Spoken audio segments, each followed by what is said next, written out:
everybody, it's good to see you again. Today we're going to be reading one of my favorite books. It's Make Way for Ducklings, written by Robert McCloskey. And there's a really fun activity, and either you can click in the link in the description of this video, or you can have one of your grown-ups at home Google Make Way for Ducklings National Geographic Map activity. And there's a fun sheet that you can print and go along with the story. It will give you a map that looks like this, and you can color it and follow along where the ducklings go around in the city of Boston. And it will also give you some of the characters from the story. So you'll learn this is Mrs. Mallard, the police officer, and of course, the ducklings. So if you want, pause the video and see if you can find that map and move the ducklings around as we hear about where they go on their adventure in Make Way for Ducklings.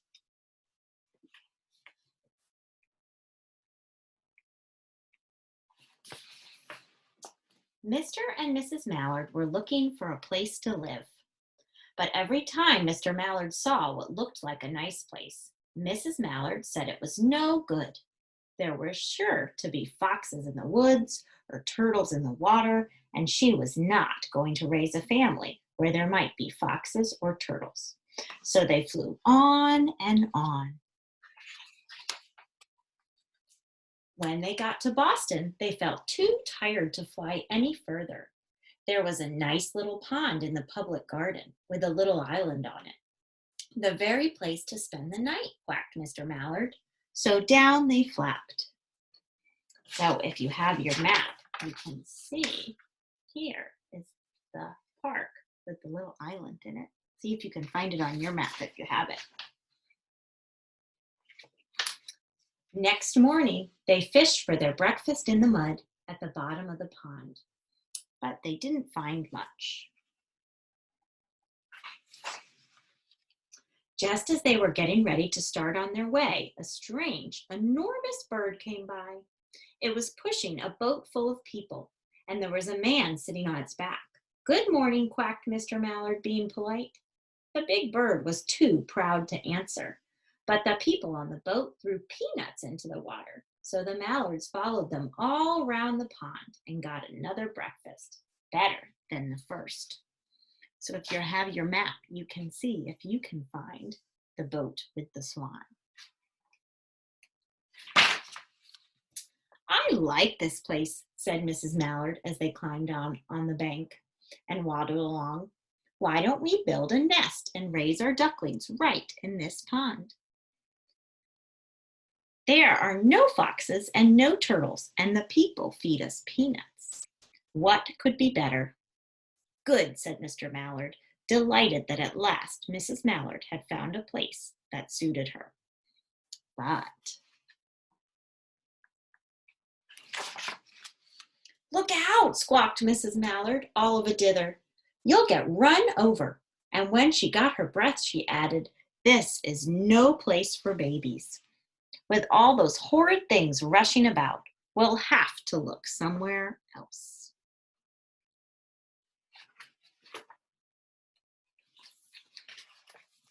So they flew over Beacon Hill and round the State House, but there was no place there.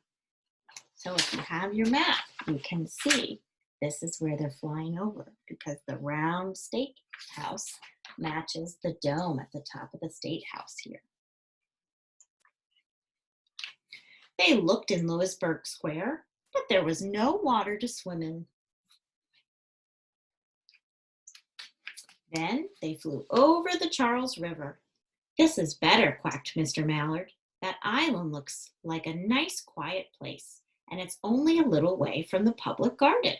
Yes, said Mrs. Mallard, remembering the peanuts. That looks like just the right place to hatch ducklings. So here on the map, you can see here is the Charles River, and here's the island. See, it matches up with the picture with the bridge crossing the river.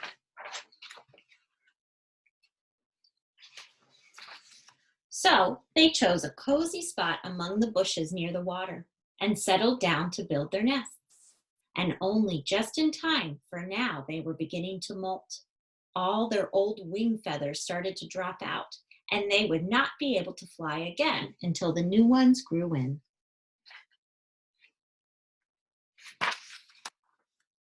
But of course, they could swim. And one day they swam over to the park on the riverbank, where they met a policeman called Michael. Remember, they were characters, so they met Michael. Michael fed them peanuts, and after that, the mallards called on Michael every day. Those mallards really like peanuts.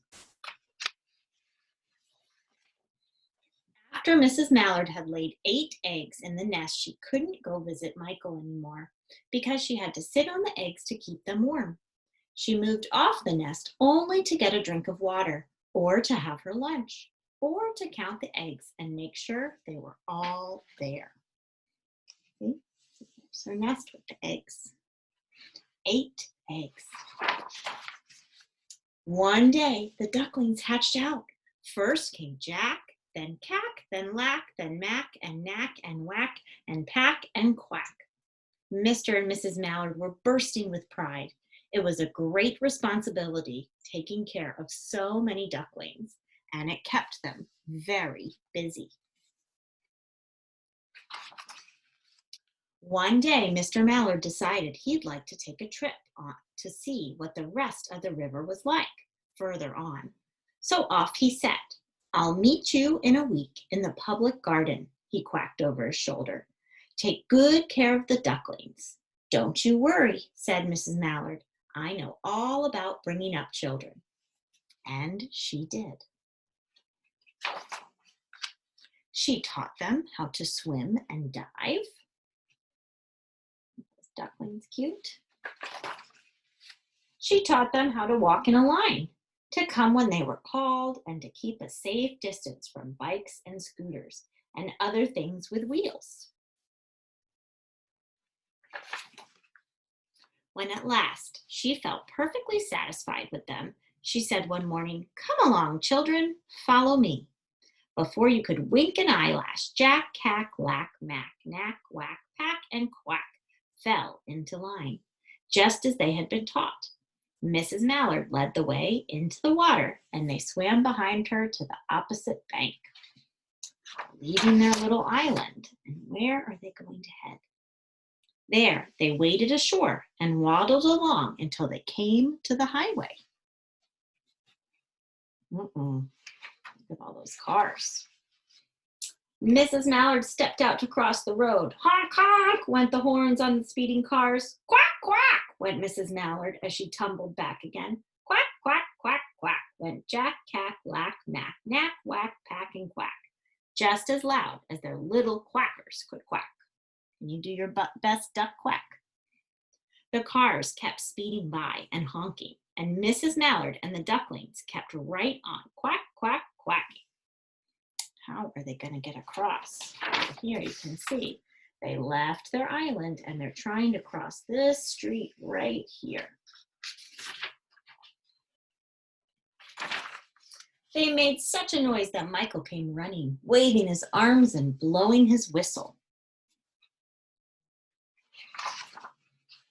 He planted himself in the center of the road, raised one hand to stop the traffic, and then beckoned with the other, the way policemen do, for Mrs. Mallard to cross over. Here she goes, following her, all the ducklings in a row. As soon as Mrs. Mallard and the ducklings were safe on the other side and on their way down Mount Vernon Street, Michael rushed back to his police boat. So if you have your map, you can see they swam, they crossed, and here's Mount Vernon Street. And all the little ducklings are following Mrs. Mallard along, all in a row. He called Clancy at headquarters and said, "There's a family of ducks walking down the street." Clancy said, "Family of what?" "Ducks," yelled Michael. "Send a police car, quick." Meanwhile, Mrs. Mallard had reached the corner bookshop and turned onto Charles Street, with Jack, Cack, Lack, Mack, Knack, Whack, Pack, and Quack all marching in line behind her. All right, so they headed here down Mount Vernon, and now they're turning on Charles Street at the corner. Everyone stared. An old lady from Beacon Hill said, "Isn't it amazing?" And the man who swept the street said, "Well, now, ain't that nice?" And when Mrs. Mallard heard them, she was so proud she tipped her nose in the air and walked along with an extra swing in her waddle. When they came to the corner of Beacon Street, there was the police car with 4 policemen that Clancy had sent from headquarters. The policemen held back the traffic so Mrs. Mallard and the Ducklings could march across the street. Okay, so here they are down Charles, and they're crossing Beacon Street. If you have your map, see if you can find that spot. Right into the public garden. Do you remember who they're going to meet there? Let's see.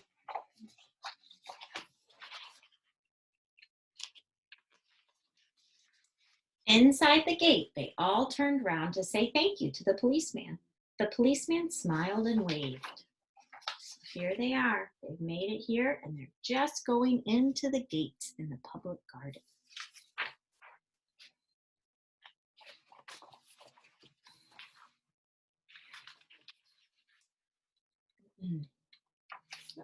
When they reached the pond and swam across to the little island, there was Mr. Mallard waiting for them, just as he had promised.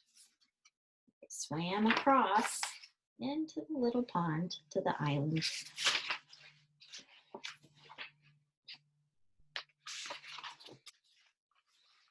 The ducklings liked the new island so much that they decided to live there.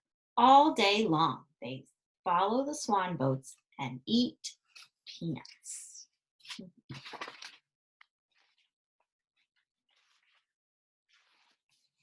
And when night falls, they swim to their little island and go to sleep. The end. So, hopefully, if you had your map, you followed along with the stories. And now, maybe you want to make your own map. You could make a map of your bedroom.